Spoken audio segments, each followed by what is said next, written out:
तो आओ यार शुरू करते हैं बिना किसी बकचोदी।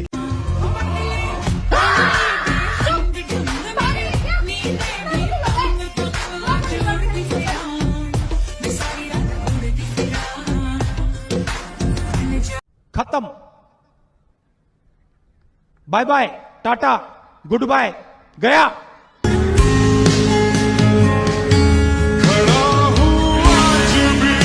ए भाई इक्के सावा वाव কি হরা মায়া ফুয়া দিক্কস নে সেরা বেড়া ওই সুন্দরী ফিচ্ছে আস না ওই বেড়া মায়া হইবে বেশি সেরা ওই বেটা আমি বেশি সেরা আজ জীবনে তেলে সুন্দর মায়া ফোন দেখি কি হইয়া দেখ মধু হই হই আরে বিষাবাইলা হন হারনে তুই ঘরত যা আয় একেই তারার সাই আই নয় নয় বাদ দে যাইগে ঘর তুই ঘরত যা আয় একেই তারার বুঝাই আই ঠিক আছে না খেয়াল রাখিস না ঠিক আছে ওকে হন হারনে বাইটা ইয়ে তোরা মাদারে রত কি দে হসাই আরে তোরা সমস্যা কি সমস্যা খেয়ে দে দাঁস নে আর ভাই তোমাদের মায়া ফিবার বেশি সুন্দর লাগে ওই কিনি করে বিরাইতেছ না যেদুন টিয়া দিয়া বানারা দিন দে এই ইউডা আর গটক মনে কইছস নাকি আই বা জামাই ইউডা জামাই তোর হন্তি জামা ডেলে লাদা আর কি হাতে উড়া তুই এলা সুন্দর মায়া হইবে হন্তি বিরাই ছুড়ো আর রেখা হসনা এই মাদারিয়াল কি হইছ দে তোরা রাইজে ফ্যাকেট করে ফেলাইম কি প্রবলেম?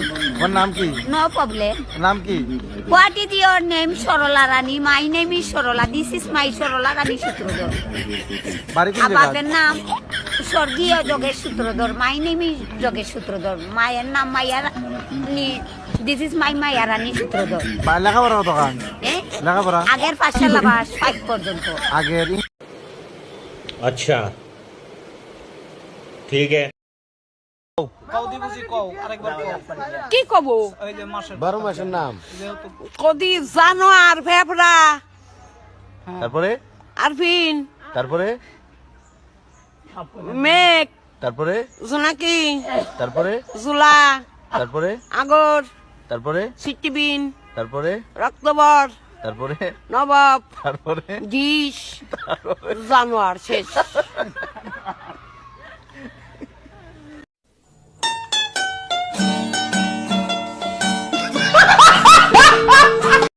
না না তুমি আমার অবাধ্য হইতেছো আমি অবাধ্য হইতাম না, ঠিক কথা কই না, কথা বলছি। আমার লোক অবাধ্য হতো এটা তো আমি সম্বাদিত মারতাম যা মারতাম সঠিক আমার মার ছবি চাবি সব কাজে দিচ্ছি আমি খাতা হইতে আমি ছবি দিলাম নেনি তুমি তো অবাধ্য হতো সে আমার দেখাই দিতে বাবা চাই যাবো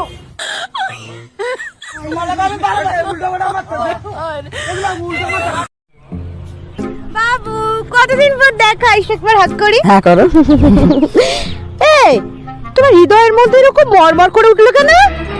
আরে শালা হাট এখান থেকে বালটা মানে আমার বিড়িগুলো সব ভেঙে ফেললো